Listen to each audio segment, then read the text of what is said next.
Hello and welcome to my unboxing and first look at the Adeptus Mechanicus Skorpius Disintegrator. It's right here. I'm doing many unboxings and reviews and things of Adeptus Mechanicus, and in fact I bought this model over a month ago, beginning of May, so before all the Adeptus Mechanicus products were announced. I had no idea that they were going to release a new Start Collecting box set, which, might I add, contains this tank and a squad of Skitarii and only a Tech Priest engine seer, the cheapest one, for £60. So if you think those other two units are worth the extra £15, you know, you can go ahead and buy that box set. Personally, I don't think that they're worth the £15, especially if you've already got some Skitarii or if you've got a sizable force. You might as well just save yourself £15 and buy yourself, what, one or two paints and get this tank itself separately. Especially more so if you've got those models. This particular unit, I'm going to have it as the tank, which is the Disintegrator, but you can choose to build it as the Skorpius Dunerider, which I will be building the one in the Start Collecting set as.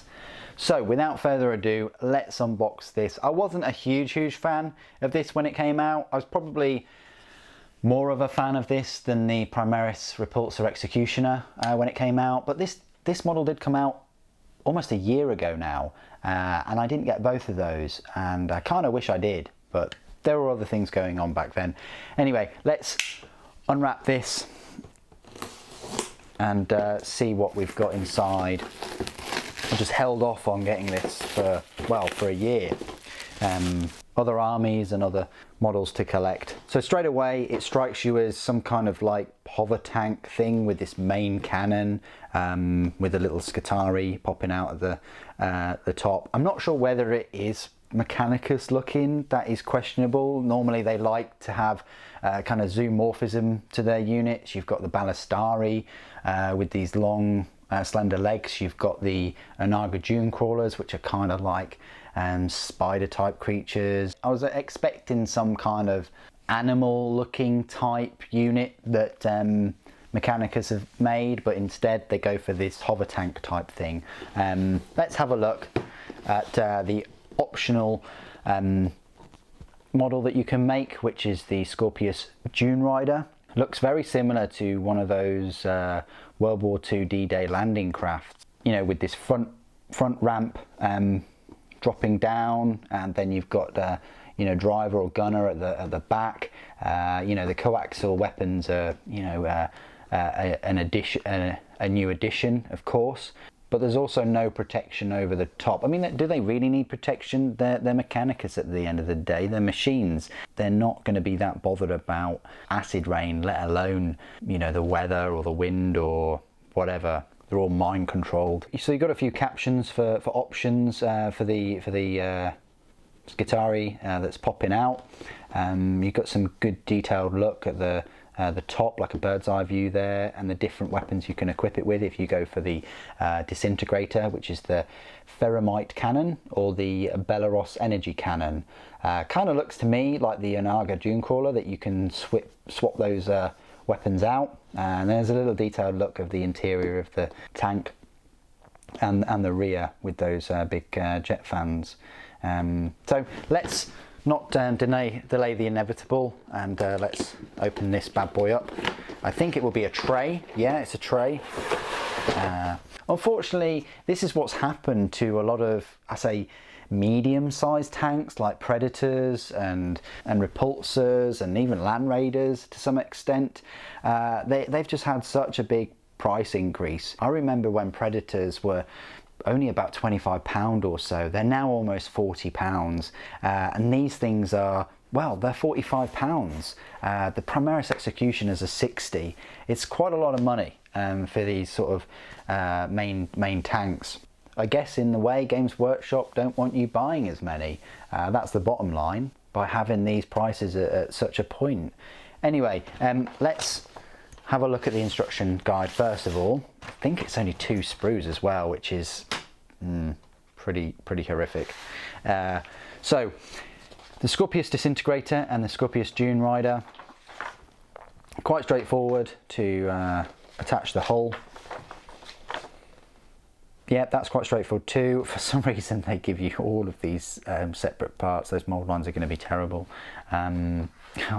They might be quite bad too, but the whole hull goes together quite well. And then this is where it changes up. So this is where you get the disintegrator. So you have this front piece here, which completely closes it off to the elements, and you get the top as well. It also says right here you get a disruptor missile launcher. Then you've got here the main bulk of the weapon itself, but then you've got here the main weapon, and it definitely looks like you can magnetize these. They just go into that one slot, either the Belarus energy cannon or the Ferromite cannon. We always wish that it'll be a tight fit, and I'm hoping that will be the case with this model, in that you may not have to magnetize it. You get a couple of options there for the suicidal, let's open the top hatch and get a better look model. So you can have him or it popping out, or just with the hatch closed, even though he's popping out there, and that does look quite cool. Then that's it done. So you complete it all, and then on the other page it gives you the finished. It would have been nice if they gave you a bigger picture of it. I mean, an extra page isn't too much to ask for, especially for a model this price. Then you've got this alternate version of this model, which is a Skorpius Dunerider. You've got an option here of having this ramp, and it says don't glue it. So this is going to be interesting if, again, this is a tight fit and you don't need to glue it shut or glue it open. It's going to be brilliant if I am able to keep that open. I think you are, because you've got, just from looking at it, it looks like it's got some tight holes there to fit things in, and it will hold it nice and closed. Then you've got the sponson weapons armed with the crew. I can't even compute that, why they are even armed by the crew. Maybe that increases the ballistic skill of them, but it's Mechanicus. Can't they be machine operated, slave operated? Do they need an actual full Skitari to operate those weapons? I don't know, but either way they are operating them, which is interesting. And then you've got the data sheets. You see, so it's a dual kit, and they've got the rules for both of them. Why can't they do this for the Seraphim, for the Raptors, for all of their other kits that you can make dual units out of? It really grinds my gears. Anyway, so this is the Disintegrator. Looks pretty decent. Your ballistic skill is 3+ for both of them, which is nice. You've got the same this Disintegrator. That enclosed space gives it an extra toughness of a 7 instead of toughness 6. Doesn't increase the number of wounds, which I thought it would have given an extra 1 wound or 2. Doesn't change its save either. The weapons are alright. The Ferromite cannon is sort of like a 3-shot missile launcher, but a damage of 3 straight up.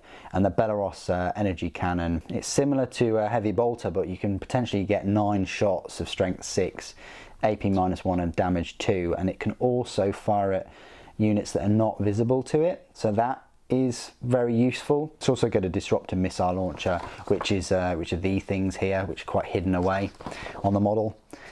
And then the Dunerider, you can put, finally we get a transport option for the Mechanicus. Yes, we've now got the Archaeopter. More transport options, the better in my opinion. It can transport 10 models, which is awesome, but Belisarius' call will have to walk it off, and so will the Cataphron breachers and destroyers. I'm not sure about the Castellan robots though, it doesn't mention anything about them, but oh well. And you've got this weapon called the Cognis Heavy Stubber, or a twin Cognis Heavy Stubber, which are a decent number of shots, but they're just strength 4, damage 1, AP 0, and it can fire if it advances, which I guess is neat, I suppose, if you really want to get your squishy Adeptus Mechanicus models into close combat as quick as possible.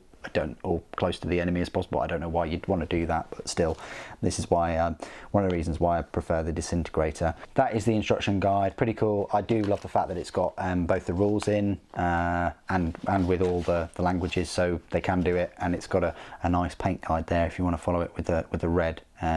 Very detailed one. I love it when they have sort of more than one colour for each aspect of it, and of course they've got their videos on the channel as well. So only 2 sprues, which means it's pricey, £22.50. Yeah, it's not as pricey as like a Chaos Knight where each sprue is £30. It is a pricey one, and I really do question the motives behind that, because yes, I probably would understand from Games Workshop point of view that it would have cost a fair amount to go through the R&D of this product. I do question having dual kits in here because that is saving them money big time.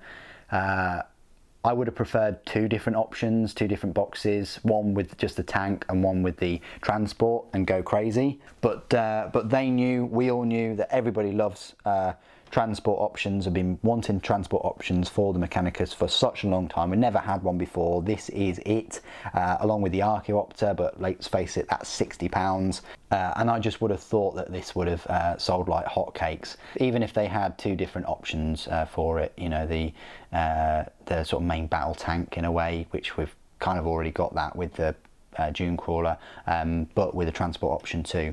Anyway, let's have a look at these 2 sprues. This sprue has a lot of detail on the flooring, lots of diamond patterns there on the grating. That is quite nice. You've got all the rivets on the side of the hover tank.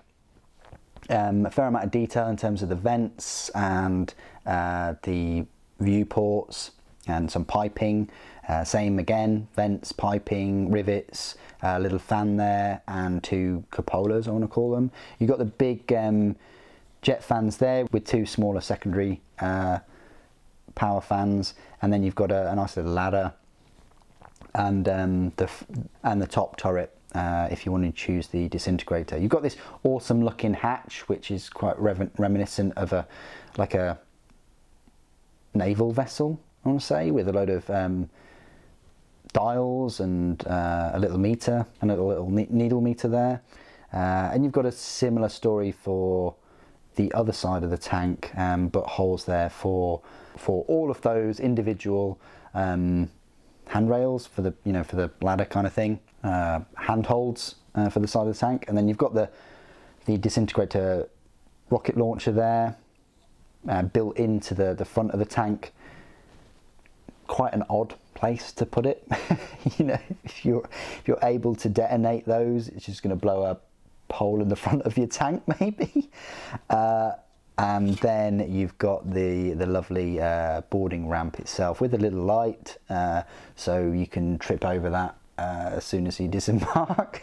It's nice and raised and prominent too, so but let's face it, they're not going to be humans popping out of this. It's going to be machines, so they're going to be well aware of their surroundings. They're not going to make such silly mistakes. But yeah, it does have the holes there, and they should be able to slot quite nicely into the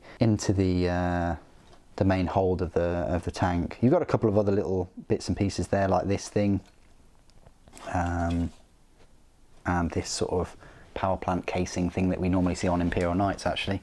And then this final sprue right here, you've got a lot going on here. You've got all of these handholds for the side of the tank. You've got the Scutari that are popping out and their heads. You've got more heads for the Scutari. I mean, you know, let's face it, you get 2 Scutari on foot. Do you have to use them for this? I'm not sure, and maybe you could get away with not using them. I mean, definitely if you use it as a Disintegrator, if you've found a couple of bases, you've got 2 more Scutari if you find some weapons that you know, can accommodate them. You've got the weapons there, you've got more armor plates, you've got the front that looks very similar to a Dune Crawler, you've got another hatch, you've got your Mercedes badge if you want to put that on the front of the vehicle. You've got the cannon, looks amazing. You've got one of the Cognis stubbers, ammo packs for the sponson weapons, more armor plates, more and then you've got the communication array, more arms and hands and legs, and more Cognis stubbers. and power packs as well. And that's pretty much it. Oh, and then you've got the directional turbofan fins, I'd like to call them, at least. I don't know anything about Hovcraft, but there we go. And there you go, and you get some more bars and rails and things like that. So so there you go. That's that sprue. Very tightly packed, a lot going on there. Is it worth £25 for those two sprues? I don't know, let's find out in the review. That's the whole point of the review. This was just the unboxing and first look. I forgot to mention that you get the world's smallest Adeptus Mechanicus transfer sheet included too, but there we go.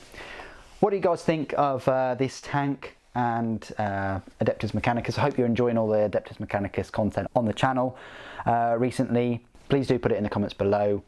What you think of this tank and the two options, and whether you use them in game. That'd be great to hear your stories and share it with everyone. Thank you ever so much for joining me today. Thank you for watching. The Omnissiah protects.